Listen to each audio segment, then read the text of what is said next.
নমস্কার, গল্পের আসরে অনন্যা চ্যানেলে আপনাকে স্বাগত জানাই। আশা করি সকলে ভালো আছেন। আজ শোনাব সুনীল গঙ্গোপাধ্যায়ের লেখা একটি ছোট গল্প, ডাকাতরাও ভূতের ভয় পায়। অনেকেই জানে জলার মধ্যে ওই বাড়িটা ভূতের বাড়ি নয়, ওখানে ডাকাতের আড্ডা। তবু কেউ কেউ সন্ধেবেলা ওদিকে তাকালেই ভয় পায়। জায়গাটা আগে এরকম জলাভূমি ছিল না। সবুজ মাঠ ছিল, ছোট ছোট বাড়িঘর আর একটা শিব মন্দিরও ছিল, আর একটা মস্ত বড় জমিদার বাড়ি। একবার সেই যে ভয়ঙ্কর বন্যা হলো, সুনন্দ তখনও বেশ ছোট, কিন্তু তার বেশ মনে আছে সেই সময়কার কথা। তখন এদিককার সবকিছু জলে ডুবে গিয়েছিল। সুনন্দদের বাড়ির অর্ধেকটাও জলের তলায়। দুদিন বাড়ির সবাই ছাদে উঠে বসেছিল। সেভাবে তো বেশি দিন থাকা যায় না, রান্না বান্না খাওয়া দাওয়া হবে কি করে? জিনিসপত্র সব ফুরিয়ে এসেছে। তাছাড়া জল যদি আরো বেড়ে যায়। দুদিন বাদে মিলিটারিরা নৌকা করে এসে তাদের উদ্ধার করে নিয়ে গেছিল স্কুল বাড়িতে। সে জায়গাটা বেশ উঁচু। সেই সময়কার একটা স্মৃতি সুনন্দের মনে এখনো জলজল করে।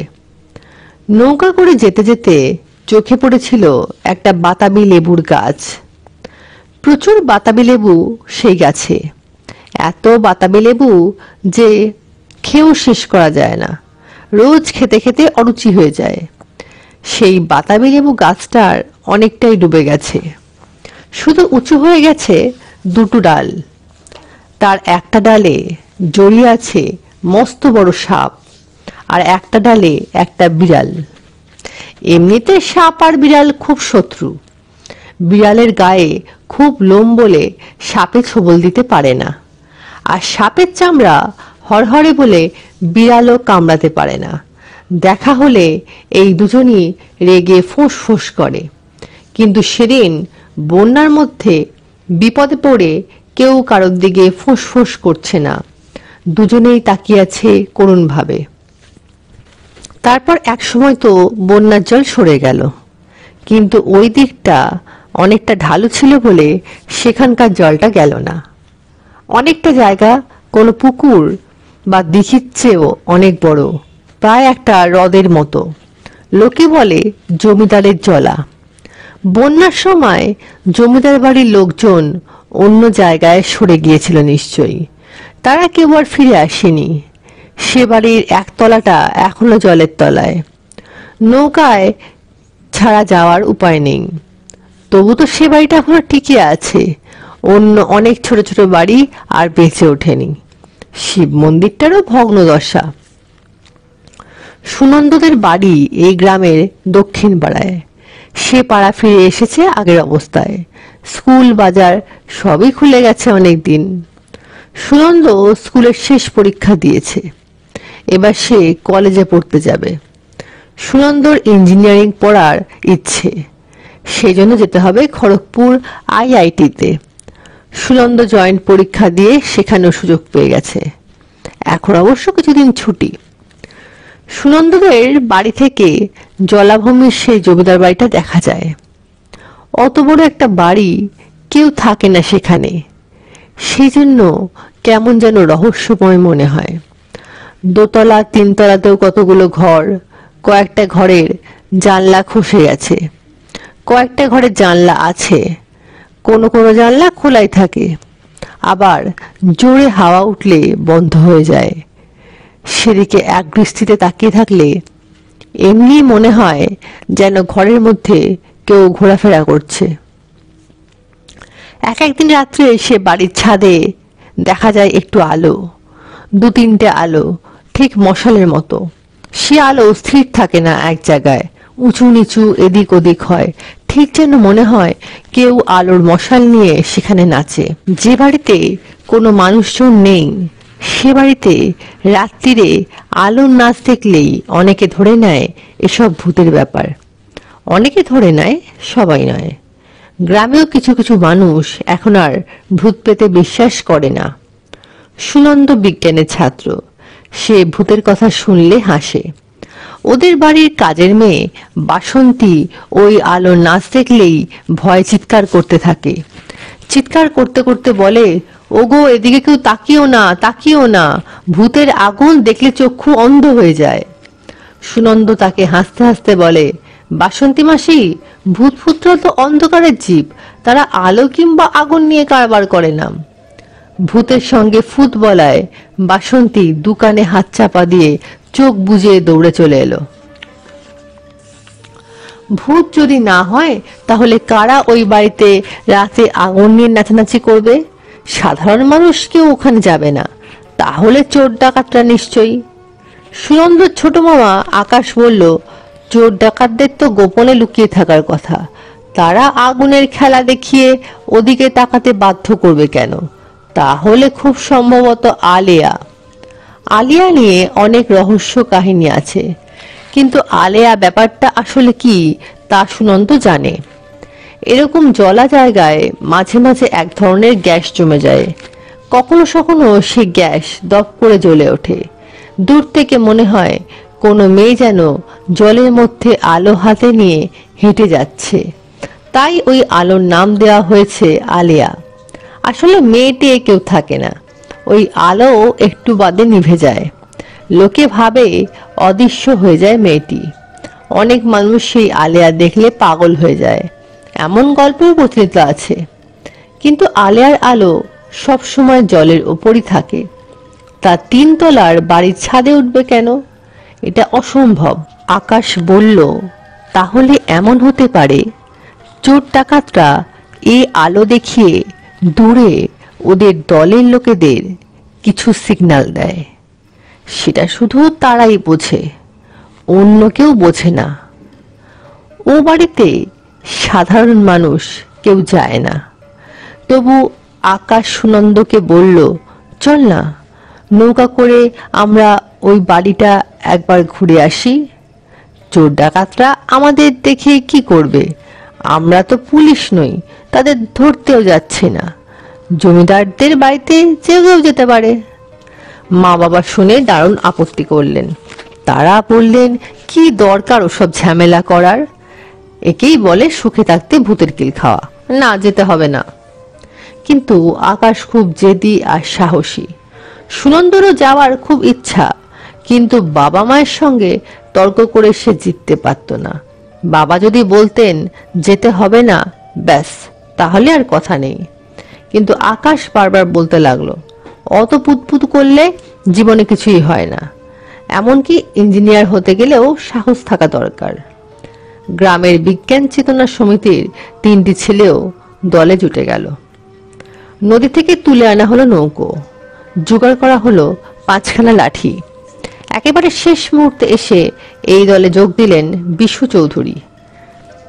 তিনি গ্রাম শুদ্ধ সবারই বিশু কাকা। একসময় মিলিটারিতে ছিলেন, এখন ফুটবল খেলায় রেফারি হন। এই বিশু চৌধুরীর আছে একটা রাইফেল, কিন্তু তার কাছে একটাও গুলি নেই। অনেকদিন গুলি জোগাড় করা হয়নি, রাইফেলের গুলি চালাবার কোনো দরকারও হয়নি। বিশু চৌধুরীর ধারণা, শুধু রাইফেল দেখলেই বিশ্বশুদ্ধ সবাই ভয় পাবে।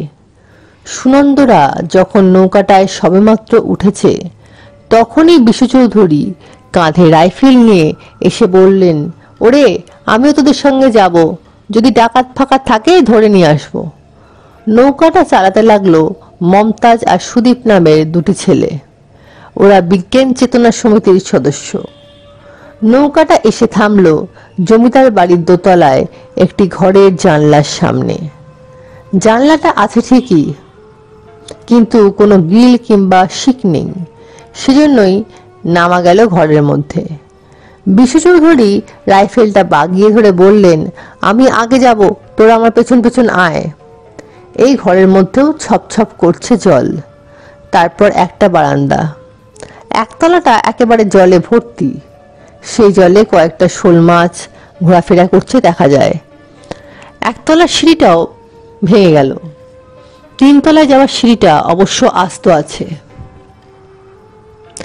সেই দিকে এগোতে এগোতে মমতাজ গ্রামের মতো সুর করে চেঁচিয়ে বলে উঠল, ঠিক দুপুর বেলা ভূতে মারে ঢেলা, ভূতের আছে 3টি হাত 5টা চক্ষু মেলা।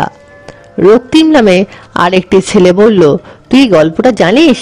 রাম নামে ভূত পালায়, ভূতেই রামের গান গায়। হাসাহাসি করতে করতে সবাই উপরে উঠতে লাগলো। ভূত দেখার কথা কেউ ভাবেইনি, তাই ভূত নিয়ে হাসাহাসি করছে। 3 তলায় মস্ত বড় ছাদ, দুদিকে 2টো ঘর।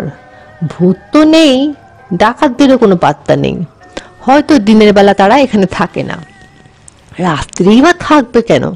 রাত্রিবেলাতেই তো তাদের কাজ কারবার হয়। তবে ছাদের ঘর দুখানা দেখে মনে হলো এখানে মানুষজন এসে থাকে। লুঙ্গি জামা ঝুলছে, কিছু কিছু খাবার দাবারও রয়েছে। এমনও হতে পারে যারা এখানে ছিল দূর থেকে এদের নৌকাটা দেখতে পেয়ে তারা বাড়ির পিছন দিক দিয়ে নৌকায় চড়ে পালিয়ে গেছে। পালাবে কেন? ডাকাতরা কি এত ভীতু হয়? ডাকাতরা যদি এই গ্রামের মানুষ হয় তাহলে সুদীপ্তরা তো তাদের দেখেই চিনে ফেলবে। বিশু চৌধুরী সবাইকে চেনেন। তিনি এবার মুচকি এসে বললেন, ডাকাতরা এই গ্রামেরই লোক হলে আমাদের পক্ষে ভালোই। ডাকাতরা কখনো নিজেদের গ্রামে ডাকাতি করে না, দূরে দূরে যায়। সুতরাং এই গ্রামে কখনো ডাকাতি হবে না। খানিক বাদে সবাই ফিরে এলো। বিশু চৌধুরী সদরপুর খেলার মাঠে সবাইকে জানিয়ে দিলেন এ বাড়িতে ভূত পেয়ে ডাকাত ফাঁকা যা ছিল সবাইকে তিনি রাইফেলের ভয় দেখিয়ে তাড়িয়ে দিয়েছেন। এই রটনার উত্তরেই যেন পরদিন সন্ধ্যের পর সেই জমিদার বাড়ির ছাদে দেখা গেল আলোর নাচ। শুধু তাই নয়, তার মধ্যেই দেখা গেল একজন মানুষের মুখ। তার মুখখানা এমনই জ্বলজ্বল করছে যে দূর থেকে স্পষ্ট বোঝা যায়। সাধারণ মানুষের মুখ তো এরকম হতে পারে না, তাহলে তো ডাকাতও নয়। ডাকাতের মুখ অমন জ্বলজ্বল করবে কেন? তবে নিশ্চয়ই ভূত। সুনন্দ বলল, বুঝবো না কেন? যে কোনো মানুষের মুখেই ফসফরাস মাখলে ওরকম জ্বলজ্বল করতে পারে। যে কোনো সমুদ্রেই তো রাত্রিবেলা এরকম ফসফরাসের আলো দেখা যায়। সুনন্দদের এই কথা অন্য কেউ বিশ্বাস করে না। বিজ্ঞান চেতনার ছেলেরা ছাড়া আর সবাই এটাকে ভূতের ব্যাপার বলেই ধরে নিয়েছে। কেউ কেউ আবার গল্প বার করেছে যে ওই জমিদার বাড়িতে একসময় এক জমিদার আগুনে পুড়ে মারা গিয়েছিলেন, এখন তাকেই দেখা যাচ্ছে এভাবে। আকাশ সুনন্দকে বলে, চল না একদিন রাত্রেই এই জায়গাটা আমরা দেখে আসি। ডাকাতের বদলে যদি ভূত হয় তবে তো কোনো সমস্যাই নেই। ডাকাতরা তবু গুলি ফুলি চালাতে পারে, ভূতদের তো সে ক্ষমতা নেই। আর ভূতেরা অশরীরী, তারা যতই ভয় দেখাবার চেষ্টা করুক মানুষকে তারা ছুতেই পারবে না। কিন্তু এবারে মা বাবার ঘোর আপত্তি, কিছুতেই তারা রাত্রে যেতে দেবেন না। বিজ্ঞান চেতনার ছেলেদেরও রাজি করানো গেল না। সন্ধ্যের পর তারা প্রত্যেকেই কিছু না কিছু কাজে থাকে বাড়িতে। একজন বলল, সন্ধ্যার পর নৌকো পাওয়া যাবে না। আকাশ পাশের গ্রামের থানায় গিয়ে বলল, আপনারা ব্যাপারটা একটু খোঁজ খবর নেবেন না? পুলিশের দারোগা বলল, আপনাদের গ্রামে চুরি ডাকাতি কিছু হয়েছে? চোর ডাকাত ধরা আমাদের কাজ, ভূত নিয়ে মাথা ঘামানো আমাদের ডিউটির মধ্যে পড়ে না, ওসব আপনাদের ব্যাপার। আগুনের পাশাপাশি মানুষের জলজলে মুখ দেখার ব্যাপারটা আরো 3-4 দিন চলল। তারপর আরেকটা অদ্ভুত কাণ্ড হলো। ঠিক রাত্রি 11টার সময় জমিদার বাড়ির ছাদে দপ করে আগুন জ্বলে ওঠে। তারপর দেখা যায় একজন মানুষের মুখ। এরকম চলে মিনিট পুরনো। তারপর আস্তে আস্তে সব অদৃশ্য হয়ে যায়, শুধু থাকে অন্ধকার। গ্রাম শুদ্ধ লোক এই দৃশ্য নিজেদের বাড়ির ছাদে উঠে দেখে, কেউই আর তারপর বাইরে বেরোয় না। এদিনও যথারীতি আগুন জ্বলল, সেই মুখটাও দেখা গেল, কিন্তু মাত্র 5 মিনিট। তারপরেই একটা বিকট আর্তনাদ শোনা গেল, কেউ যেন মৃত্যু যন্ত্রণায় চিৎকার করছে। তখনই নিভে গেল সেই আগুন, মিলিয়ে গেল সেই মুখটা, তারপর সব নিঃশব্দ। কি যে ব্যাপারটা হলো ওখানে তা বোঝা গেল না, বোঝার তো কোনো উপায় নেই। পরদিন সকালে শোনা গেল পরমেশ্বর পাল নামে এক ডাক্তারের বাড়ির সামনে একটা লোক এসে অস্বাভাবিক কাণ্ড করছে। দলে দলে লোক ছুটে যাচ্ছে সেখানে। ওই লোকটাকে নাকি ভূতে পেয়েছে। আকাশ আর সুনন্দ তখন চায়ের টেবিলে বসেছিল, কিন্তু খবর শুনে কৌতূহল সামলাতে পারল না। গায়ে জামা চড়িয়ে তারাও চলে এলো সেই ডাক্তারের বাড়িতে। পরমেশ্বর পালও এ গ্রামের একমাত্র পাশ করা ডাক্তার, তার বাড়িতেই চেম্বার। সেখানে তিনি রোগী দেখেন। অত সকালে চেম্বার খোলেনি। একটা লোক এসে মাটিতে গড়াগড়ি দিচ্ছে আর চিৎকার করছে, ডাক্তারবাবু আমাকে বাঁচান, কে এসছিল, কে এসছিল, ওরে বাবারে বাঁচান বাঁচান। সুনন্দ আর আকাশ এসে দেখলো লোকটা তখনও মাটিতে গড়াগড়ি দিচ্ছে, এখন শুধু বলে যাচ্ছে, কে কে কে ও। সুনন্দ তাকে দেখেই বলল, আরে একে তো চিনি, মাছ বাজারে মাছ বিক্রি করে, এর নাম মুকুন্দ। আকাশ হলো, এর যে এত বড় চেহারা আর ইয়া গালপাট্টা গোঁফ, তা দেখে মনে হয় এ পার্ট টাইম ডাকাতিও করতে পারে। ডাক্তার পরমেশ্বর পাল বাড়ি থেকে বেরিয়ে এলেন এইমাত্র। লোকটিকে একটুক্ষণ ওই অবস্থায় দেখে কাছে এসে ধমক দিয়ে বললেন, এই মুকুন্দ ওঠ, ভেতরে চল, তারপর তো সব কথা শুনবো। মুকুন্দ তখন চোখ লাল করে বলল, কে কে কে কে। তার পাশের একজন লোক বলল, স্যার ও সারা রাত এইরকম করে যাচ্ছে। ডাক্তার পাল একটু ঝুঁকে মুকুন্দের গালে বেশ জোরে একটা চড় কষিয়ে বলল, ওঠ, মাথা ঠান্ডা করে সবকিছু বল, নইলে তোর কি অসুখ তা কি করে বুঝবো। সে তখনও ওই একই কথা বলে চলল। ডাক্তার পাল তাকে আরো দুখানা চড় কষালেন বেশ জোরে। মুকুন্দ এবারে খানিকটা ধাতস্থ হলো, উঠে বসে ঘোলাটে চোখে চারদিকে তাকিয়ে বলল, আমি কোথায়, আমাকে এখানে কে এনেছে। ডাক্তার বলল, যে আনুক না কেন তাতে কিছু আসে যায় না, তোর কি হয়েছে, তুই মাটিতে গড়াগড়ি দিচ্ছিস কেন। মুকুন্দ বলল, ডাক্তারবাবু আমাকে বাঁচান, ওখানে কে এসেছিল, আমি কাল অনেকবার রক্তবমি করেছি। ডাক্তারবাবু বললেন, রক্তবমির ওষুধ আছে, সেরে যাবে, তার আগে বল ওখানে মানে কোথায়, কোথায় কে এসেছিল। মুকুন্দ এবার আস্তে আস্তে থেমে থেমে যা বলল তা এরকম। মুকুন্দ প্রায়ই তার দলবলের সঙ্গে রাত্রে ওই ডুবে যাওয়া জমিদার বাড়িতে রাত কাটায়। মাঝে মাঝে সে নিজের ছাদে আগুন জ্বালে আর নিজের মুখে কেমিক্যাল পাউডার মেখে লোককে ভয় দেখায়। ডাক্তারবাবু বললেন, তোদের যা আসল জীবিকা তা তো বুঝতেই পারছি, ডাকাতি, তার সঙ্গে এইসব ব্যাপারের সম্পর্ক কি। মুকুন্দ বলল, ঠিক কোনো সম্পর্ক নেই ডাক্তারবাবু, মানুষকে ভয় দেখালে আমার বেশ আনন্দ হয়। ডাক্তারবাবু বললেন, বুঝলাম, এবার বাকিটা বল, কাল কি হলো। মুকুন্দ ভাঙা ভাঙা ভাবে মাঝে মাঝে থেমে থেমে বলতে লাগলো, কাল আমার শরীরটা ম্যাজ ম্যাজ করছিল, জ্বর জ্বর ভাব, ঘুমও আসছিল, তাই ভাবলাম আজ আর ওই খেলা খেলবো না। আমার সঙ্গী সাথীরা কেউ নেই, তারা গেছে অন্য একটা গ্রামে। আমার শরীর খারাপ ছিল বলে তাদের সঙ্গে যায়নি। সকাল সকাল শুয়ে পড়লাম ছাদের একটা ঘরে, ঘুমও এসে গিয়েছিল। হঠাৎ কেন যেন ঘুম ভেঙে গেল। বাইরে তাকিয়ে দেখি ছাদে আগুন জ্বলছে, তার মধ্যে একটা মুখও দেখা যাচ্ছে, আমি ছাড়া আর কেউ নেই। তবে কে আগুন জ্বালালো, ওটা কার মুখ। একবার সেই মুখটা আমার দিকে ফিরে তাকালো, ওরে বাবারে কি ভয়ঙ্কর তা চাইনি। ডাক্তারবাবু কে, ও কে, আমি চিৎকার করে অজ্ঞান হয়ে গেলাম।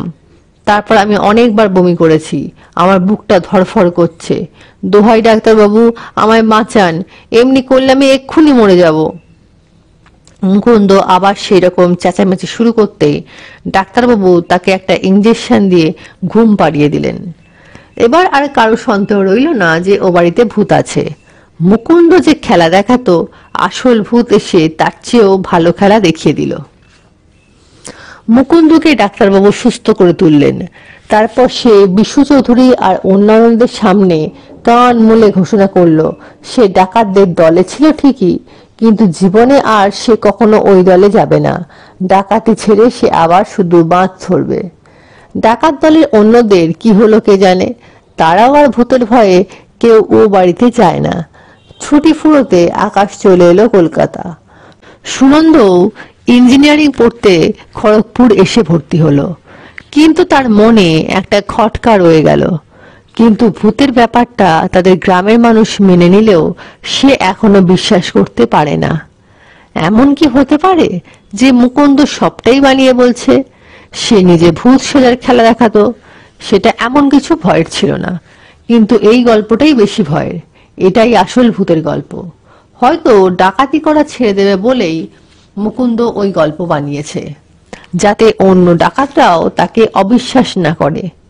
মোট কথা, এরপর থেকে সেই জমিদার বাড়িতে আর কোনো রাতেই ছাদে আগুন জ্বলেনি, কোনো মুখও দেখা যায় না, সুনন্দদের গ্রামে ডাকাতিও হয় না। নমস্কার, এতক্ষণ শুনছিলেন সুনীল গঙ্গোপাধ্যায়ের লেখা একটি ছোট গল্প, ডাকাতরাও ভূতে ভয় পায়। এমন আরো অনেক গল্প শুনতে সাবস্ক্রাইব করে রাখুন গল্পের আসরে অনন্যা চ্যানেলটি। খুব শিগগিরই আবার আসছি অনেক নতুন নতুন গল্প নিয়ে। ততক্ষণ ভালো থাকুন ও ভালো রাখুন। নমস্কার।